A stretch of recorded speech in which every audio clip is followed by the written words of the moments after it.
今天来到有水鄉和小江戶之稱的左源。之前有拍過一期穿越深夜散步的影片，當時有簡单說過，穿越在当时被稱為江戶的母親，對江戶城極其重要。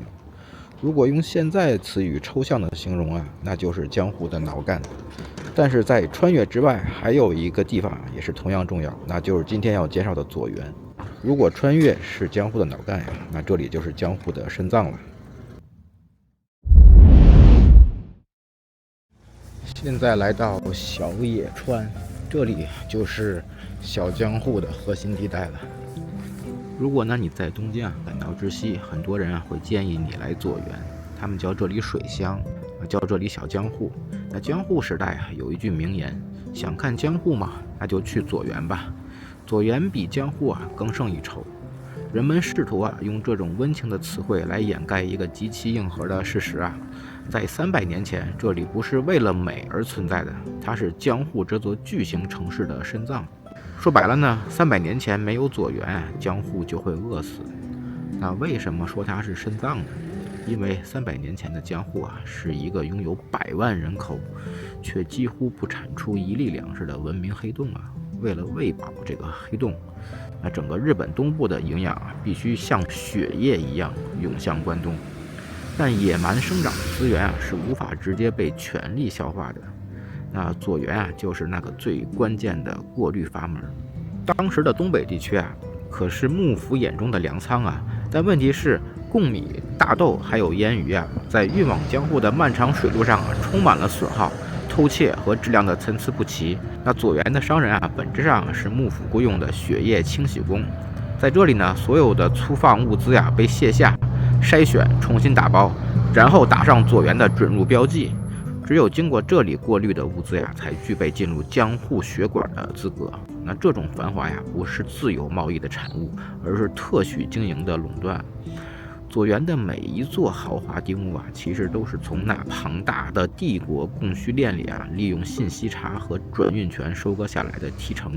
所謂的水鄉美景其實是江戶為了維持代謝而刻意在關東平原上切開的一道營養輸送管。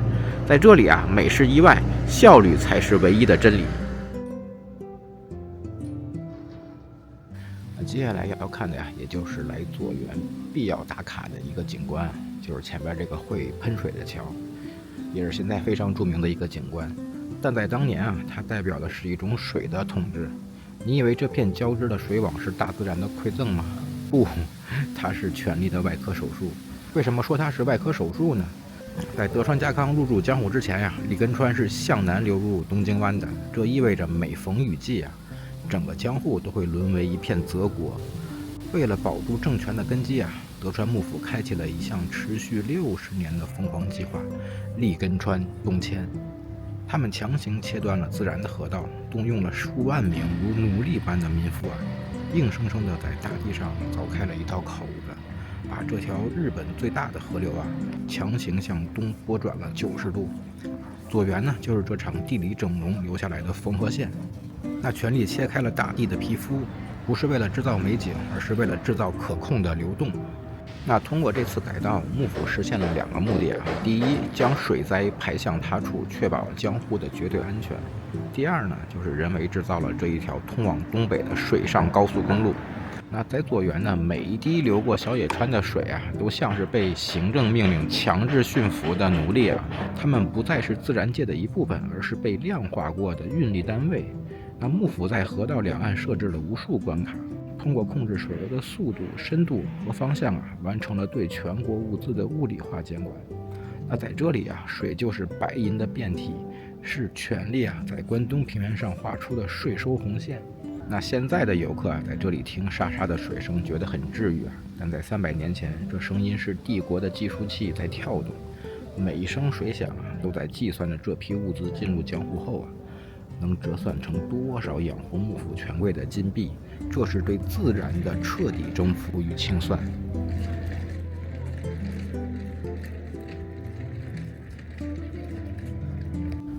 看完會噴水的橋邊上就是伊能忠敬的舊宅了。這個我是建議大家要看的，也千萬不要忘了看，因為這個你再不看的話，你會發現整個左源非常小，就沒什麼可看的了。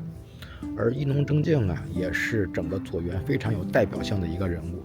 刚才有说到啊，在江户时代呢，左元这块最多的就是商人啊，而在众多商人里啊，走出了一个最令现代人费解的疯子，那这个人啊，就是伊能忠敬。那一个50岁的成功商人呀，为什麼要放下優渥的生活，那靠着雙腳啊，一步一步走遍全日本，只為畫一張圖？那首先啊，我們要先說為什麼說他是個瘋子呀？那在50歲之前呀，他是左元最成功的商人，精通精算與統籌。當他決定去測繪全日本時啊，他帶去的不是詩人的情懷，而是商人的冷酷。那他為了保證測量精度啊，他在長達17年的時間裡啊，每一步都必須精確地保持在2尺5寸，大概就是現在的75厘米。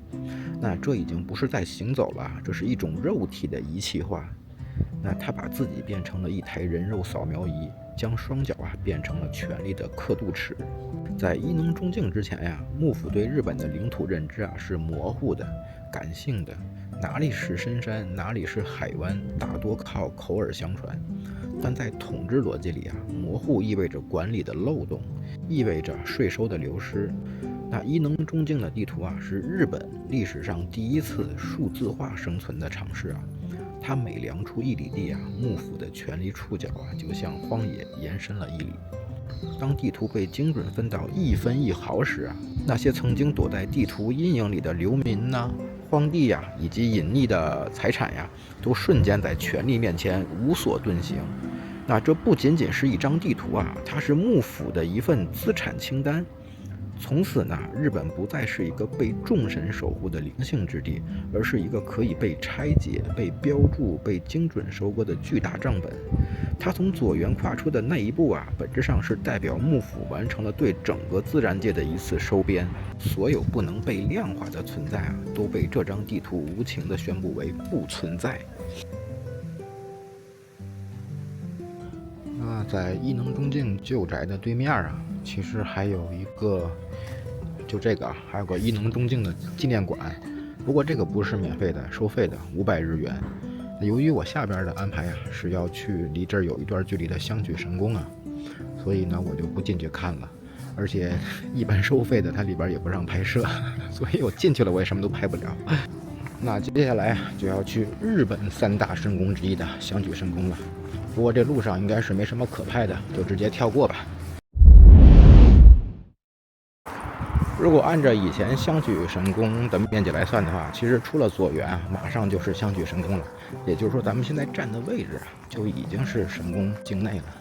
但是現在這個神社已經變得非常小了，雖然是在以前這個範圍內，但是你要走到神社的話，至少得走2.5公里左右吧。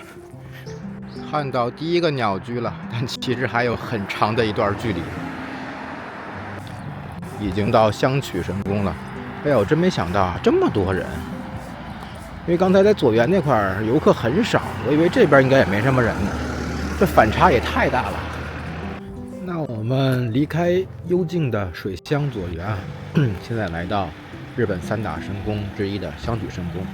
那剛才應該就有朋友意識到了，或者說對日本有一定了解的朋友啊，應該會覺得很奇怪啊。日本有很多知名的大的神宮啊，為什麼這裡會成為3大神宮之一啊？那準確的來說啊，在江戶之前，真正能稱為神宮的只有3處，一是香取和鹿島。至於為什麼這3處啊才能算上日本真正意義上的神宮呢？那接下來我把這個事情講完以後啊，都不需要我解釋，大家馬上就能明白是什麼意思。如果說一世代表的是皇室的祭祀正統啊，那麼香取和鹿島啊，就是武家政權釘在關東平原上的2柄鎮國利刃。那香取神宮呢，主祭神啊，叫做京津主大神。在日本書紀的國讓神話裡啊，他絕不是什麼溫情的守護者，他是接到一世神宮天照大神的命令啊，陪同鹿島神宮的武翁追大神啊，一起從天而降的絕對武力。他們的任務啊，不是商量，而是物理說服。他們站在出雲的海岸線上啊，把長劍插在浪花裡，逼迫當地的統治者大國主啊交出大地。最終啊，出雲一族啊隱退，這也是我之前講過很多次的。人界的統治權正式移交給天照大神的子孫。那說到這裡呢，大家應該明白為什麼在那個等級森嚴的時代啊，全日本真正能被稱為神宮的只有這3處了吧？那一是代表天命，而香取和鹿島啊，則代表了確保天命能被執行的最原始的暴力。香取神宮雖然大呀，但它能看東西不太多啊。最有看点啊，就是前面這塊指的曜石啊，它可以說是這裡邊最神秘啊，也算是一個未解之謎。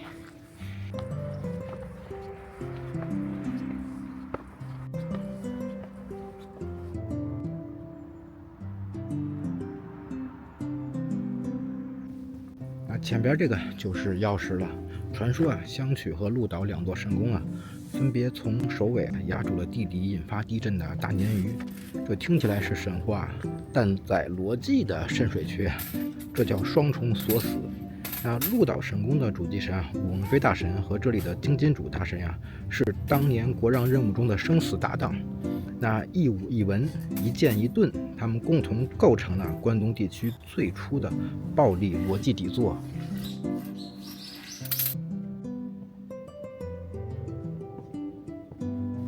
其實有一種说法，就是香取神宮的這個曜石啊，是和次城鹿島神宮的曜石啊地底是相連的。以前是有人挖過的，就是德川光国，也就日本民间俗稱的水户黄门啊，他曾经派人啊挖过次城县那个曜石，但是挖到一半啊，發生了某些超自然現象，他就放棄挖掘了。從那以後啊，他就命令啊，不允許再有人碰觸這個曜石，所以大家可以看到，它這曜石周邊是給封起來的。那再仔細的呀，咱們就不講了，等之後去到鹿島神宮啊，咱們再展開講這件事。那說到這裡呢，我覺得應該不需要我解釋了，大家也明白為什麼這裡會是日本3大神宮之一了。如果腦子再快一點的朋友呢，應該會根據剛才我所描述的細節啊，不管是功能性啊、風水角度啊，還是說神話角度啊，應該是可以聯想到啊，為什麼當時大批的商人啊、富商會聚集在佐原啊。毫不誇張地說，當時佐原所擁有的財富是富可敵國的。如果聯想不到的朋友啊，不用着急啊，我下邊就給你解釋了，為什麼大批商人會聚集在佐原。因為這裡啊，提供了一個絕對武力保單。在那個法律尚未成熟的年代啊，商業的契約是極其脆弱的，而香取與鹿島2座神宮的存在啊，是向所有窺視財富的人啊發出警告。這裡的秩序啊，是由神話時代的殺伐之神親自背書的。只有當最頂級的暴力鎮壓了地底的不安，那武士鎮壓了地面上的暴亂，佐原那輕飄飄的賬本和水流啊，才能在百年風雨中屹立不倒。這裡的寧靜啊，不是因為和平，而是因為這裡的殺氣啊，強到了讓所有人都不敢動彈。所謂的慈悲與繁榮啊，從來都是建立在隨時可以降臨的毀滅之上的。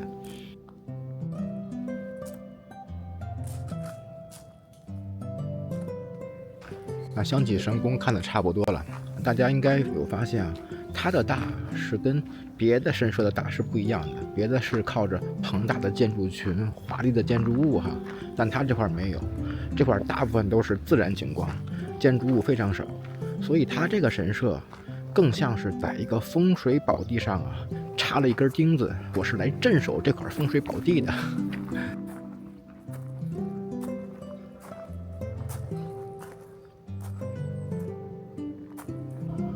哇，他的廣播在說呀，前些日子有人下落不明，應該就是大家認知中的那個神隱了，到現在都還沒有找到呢。這個廣播就是在找這個人。剛才所說的這些輝煌啊，畢竟是過去式了。那佐原的衰落呀，和調子一樣啊，是一場關於文明協議的無聲背叛。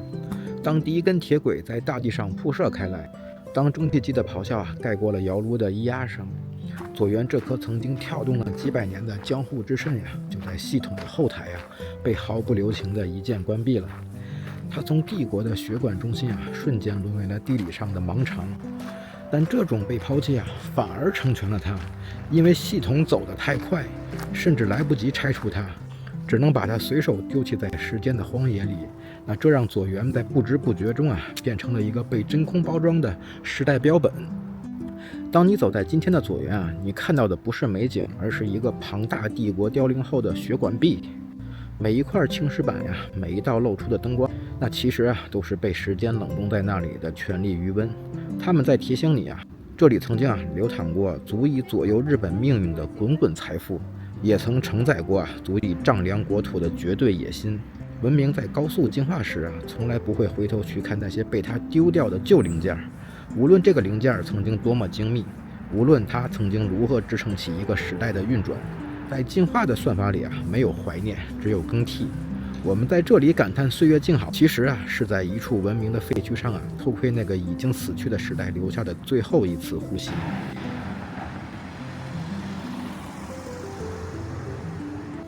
已經步行回到小野川這兒了，基本上看不到什麼人了。來這種地方的好處就是特別省錢，根本就没有地方消費。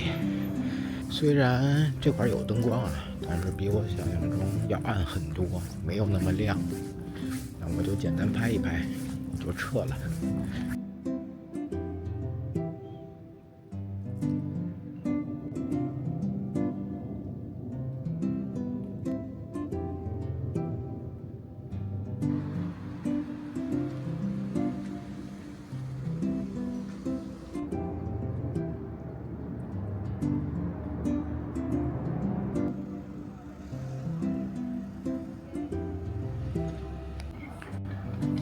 回到车站了，还要等半個小時。